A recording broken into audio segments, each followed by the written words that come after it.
Koks kakadu segmentas reikalavo 3 metrų labubo? What the fuck? Kadangi truputėlį užėjom ant brain roto. Jei bent kartais lankiojate per socialinių tinklų srautą, ypač TikTok'e ar Instagrame, šie keisti personažai jums turi būti matyti. Chaotiški, beprasmiški, dažnai irzliai juokingi ir labai dinamiškai. Pas ką čia buvo, ne pas Čestovą, aš pirmą kartą pamačiau. Man atrodo, pirmą kartą pas jį pamačiau ir galvoju, what the fuck is this shit, ką mes čia veikiam? Labiau už bombinį guzinį, ar tau labiau prie širdies yra burbur patapim? Burbur patapim. O burbur patapim ar krokodilą bombardinį? Aš prisiekiu, aš įsijungiau šitą reelsą ir aš nesuprantu, ar aš duotuoju momentu insultą patiriu. Burbur patapim. Ok. O tung sahul ar burbur patapim? Taip turėčiau jaustis tada, kai į pusę mano smegenų išsilieja kraujas. Negalėčiau kitaip paaiškinti, kas čia vyksta. Besikeičiantys vaizdo įrašai, kuriuose pasirodo keisti, animuoti veikėjai. Gerai, sorry, šitas juokingas. Šita besisukianti žuvis žaliame fone su šito gabalu. Šitą aš suprantu. Dažnai lydimi hipnotizuojančios muzikos ar kalbantys keistais balsais. Kas čia per pasikartojanti rasė? Kas tai per? Kodėl? Vadinami terminu brain rot. Pažodžiui verčiant, brain rot reiškia smegenų puvinį. Bombardyro krokodilo. Terminas, kuris perkeltinė prasme, tačiau kartu gana taikliai apibūdina šio reiškinio poveikį. Aš tiesiog bandau susidėti, jeigu šitą žiūri mano močiutė šitą reportažą, ką jin čia mato? Ką jin čia mato ir ką jin čia girdi? Žiūrint tokį turinį nuolat, mąstymas primityvėja ir regresuoja. Ar jūs matėte Pergalė Lietuva reklamą šokolado? Ak, atsiprašau. Nesijaudink, aš didelis.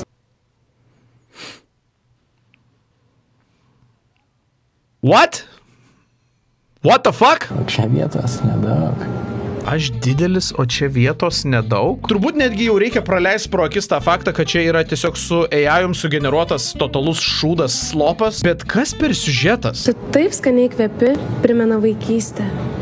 Mano mama mėgo juodą šokoladą. O dieve, ar čia yra kažkoks giliai seksualinis, rase paremta? Aš nesuprantu, ką žiūriu, aš nesuprantu, kas čia. Kai tėtis būdavo komandiruotėse.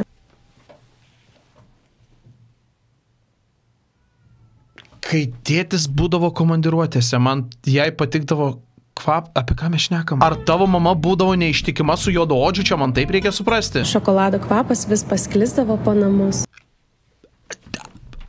Aš nesuprantu, apie ką mes šnekam, aš nežinau. Panašu, kad tavo mama turi gerą skonį. Jeigu mes kalbam apie šokolado valgymą, o ne apie kažkokią seksualinę veiklą, kodėl jai reikia šokoladą valgyti ne prie tėvo tada? Ką? Kuri tavo sotelė? Pergalės. Gal norėtum su manim nueit kavos? Mielai. Kitas dalykas. Okei, jis yra plyta šokolado. I get it. Jis yra antropomorfinė šokolado plyta. Bet kas yra jinai? Kas yra fucking jinai? Jinai yra tiesiog kas, nosis su rankom? Ar čia tiesiog galva su rankom ir kojom? Ar kas čia? Prie kavos mano aromatas dar labiau suintensyvėja. Jo, seni, aš po rytinės kavos irgi einu ant klozeto prisėst. What the fuck? Kas čia? Va, kas jinai yra? Kas yra jinai? What the fuck am I looking at? Jinai yra tipo nosis su nosimi, nes tipo aromatas? Jinai kažkoks kiaušinis? Jinai Mr. Potato Head? Kas čia vyksta?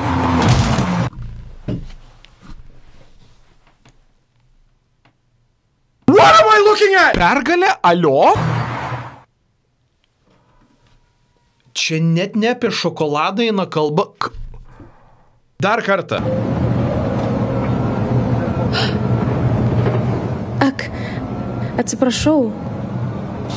Nesijaudink, aš didelis. Nesijaudink, aš didelis? Visų pirma, jis yra santykinai vidutinio ūgio, palyginus su ja. Plius jis važiuoja viešojų transportu, į kurį jisai tilpo. Tai šitam neaiškių figūrų ir neaiškių gyvių pasaulyje jis net nėra išskirtinai didelis. Aš nemanau. Ką reiškia aš didelis? Kitas dalykas, jie puikiai patogiai stovėjo troleibuse, jie tiesiog susilietė rankom iš nepatogumo laikant turėklą per aukštai ar per žemai. Tai visiškai nesufleroja jo dydžio. Ar čia vėl yra seksualinė užuomina? Ar jis kalba ne apie tai, ką mes matome čia? Čia vietos nedaug. Čia pilna vietos. Čia pilna vietos. Jūs puikiai telpat. Jis yra vos pusę galvos už ją aukštesnis. Tu taip skaniai kvepi, primena vaikystę. Jeigu mes vis dar kalbam apie šokoladą, okei. Mano mama mėgo juodą šokoladą. Kai Kai tėtis būdavo komandiruotėse, Aš lost. šokolado kvapas vis pasklisdavo po namus. Vargšė nosis su skaudžia vaikystė ir problemomis su tėvais. Žiūrėkit, viskas buvo gerai, viskas buvo puiku ir tiesiog kažkas atrado dirbtinio intelekto video generatorių. Gerai, ta pati vėl amorphous nosis, ji kentėjo ilgai, kiekvienas bučinys kvepėjo rūgštimi, kiekvienas rytas priminė valgyklos kompotą, bet vieną dieną nosis pasakė gana. Okei, supratau, tai mes sutinkam su teze, kad šitas veikėjas yra tiesiog nosis, čia yra nosis su nosimi. Nosis su nosimi arba nosis su veidu, kuris taip pat turi nosį. Ar tikrai meilė egzistuoja? Galbūt, ypač ten, kur pergalė atidaro duris į naują jausmą ir naują kvapą. Visa tai netrukus. Stay tuned. Seni. Lock your fucking account, o ne stay tuned. Kai tavo partneris tinka tik į valgyklinį kompotą, O kodėl tu susidraugavai su supuvusiu obuoliu? supranti, kad santykiai toksiški. Kilnu, kad bent supratot, jog supuvęs obuoliais ne jums. Tikra meilė egzistuoja. Aš tuo tikra. Žinau, manęs laukia šviežia pradžia.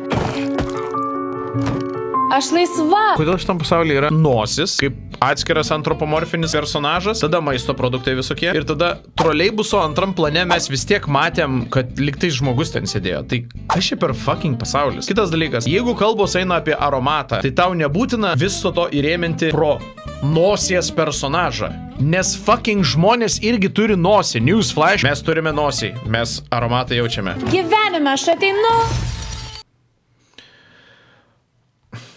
Disappointed! Aš galiu būti tavo vyšnė Kas čia per pasaulis? ant torto. O kas su juo blogai buvo? Nesikuklink, mažulė. Gali puostyti dar. Šviežias. Fui? Pilnai ekologiškas produktas. Mažutė gali pauostyti dar netinka jokiam pasaulyje ir jokiam kontekste, jeigu ką. Iškart sutikim.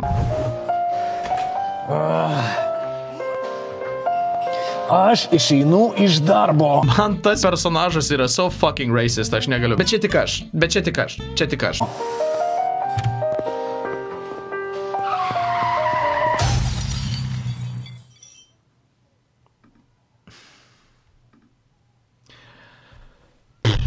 Baffling. Ne tik, kad kažkas rugsėjo 17 dieną atrado dirbtinio intelekto video generatorių, bet dar ir pamatė patį baisiausią filmą ir pagalvojo, kad eik savo, koks juokingas bairis yra, kaip pačiam gale numuša žmogų automobilis. Wow, žiauriai juokingas bairis, žiauriai gerai. Reikia panaudoti absoliučiai viskai visur, visame turinėje ir visoje mūsų komunikacijoje. Aš nežinau, ką pasakyti. Man va tokį va atsiuntė ir aš žiūriu ir aš esu apakęs. Just. Kodėl mes tai žiūrim, Ieva? Nu tai tiesiog norėjom pasižiūrėti, ką bando iškomunikuoti. Pergalė Lietuva. Čia jų oficiali paskyra. Fuck knows, kas ją pavogė.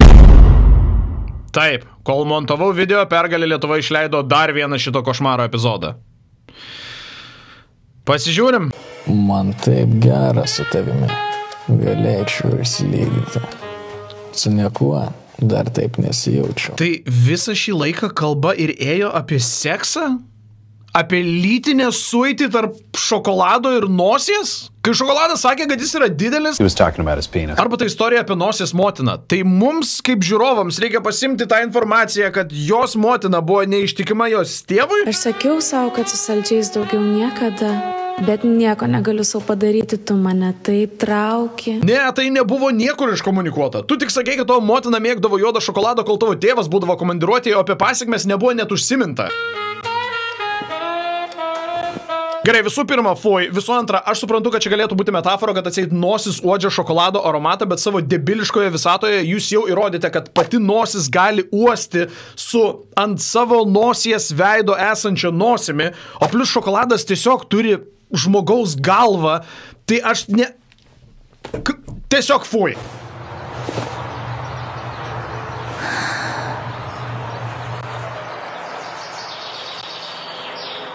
Norėjau pasakyti, reikėjo iš motinos pasimokyti, bet vėlgi, motinos neištikimybė neturėjo visiškai jokių pasiekmių, bent jau su tuo, kiek mes esam supažindinti. Nepyk, aš nepasiruošęs santykiams. Tu buvai nuostabi. Prisimink mane.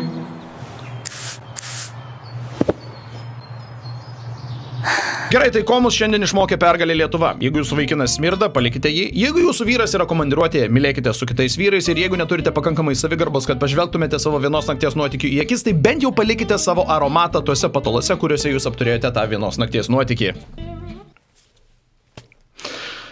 Na, bent jau šį kartą niekas nosies nepartrenkė.